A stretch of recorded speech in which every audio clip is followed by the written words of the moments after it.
Tara and Ben, here we are on your wedding day. And for me, this wedding adventure really started a year ago, where over Thanksgiving, I got a voicemail from Tara. And she said, and I quote, "Chang Chang, it's the call you've been waiting for." And Ben, it was the call that I had been waiting for when she told me that you two were engaged. What was more surprising was when she told me about this romantic proposal hike you took together. It involved a debate over the difference between hatchets and axes. It's a nice closer you put in there. So Tara and I have known each other forever, and she has been my best friend since 8th grade, since we were 14 years old.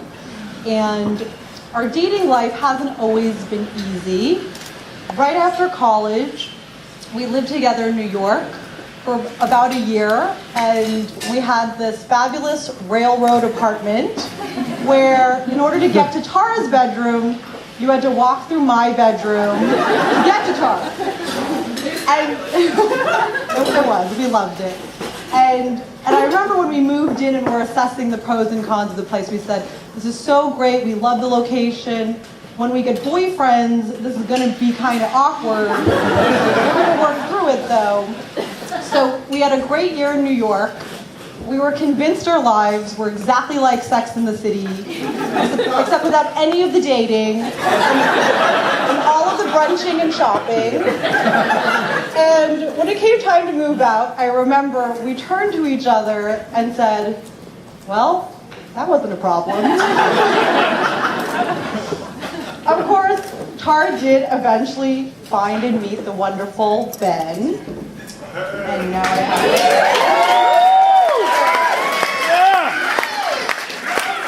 And when Tara was ready to meet her great guy and settle down, she did it in her own Tara way.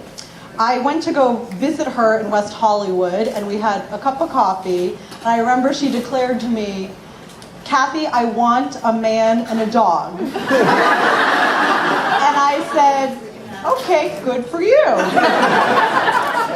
And now Tara, some may not know this, but she was the salutatorian of our high school, which means she was like the valedictorian, essentially.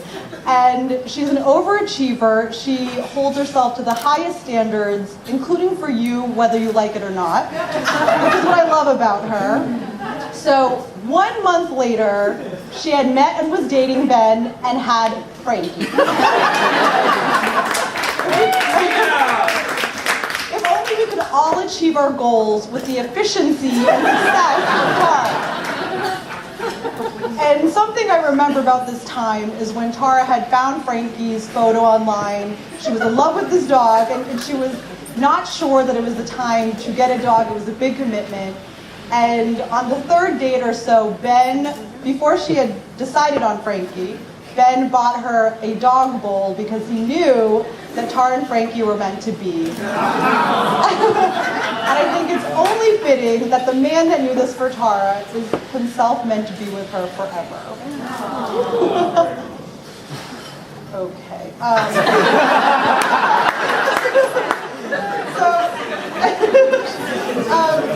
In writing this speech, I didn't want my speech to be generic, and it's impossible for it to be generic with someone like Tara.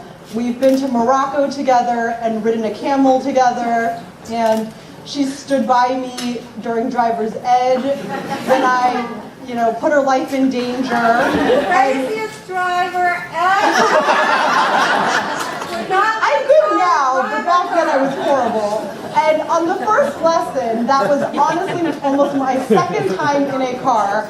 I was driving like a maniac. I pulled into a 4-way intersection, and Tara, I remember, grabbed, the railing, but she still stood by me and was my driver's ed partner. But later in the lesson, when it was her turn, she was like parallel parking, doing 3-point turns, and Ed, I blame you for Tara showing me up at driver's ed. It was me, Cathy.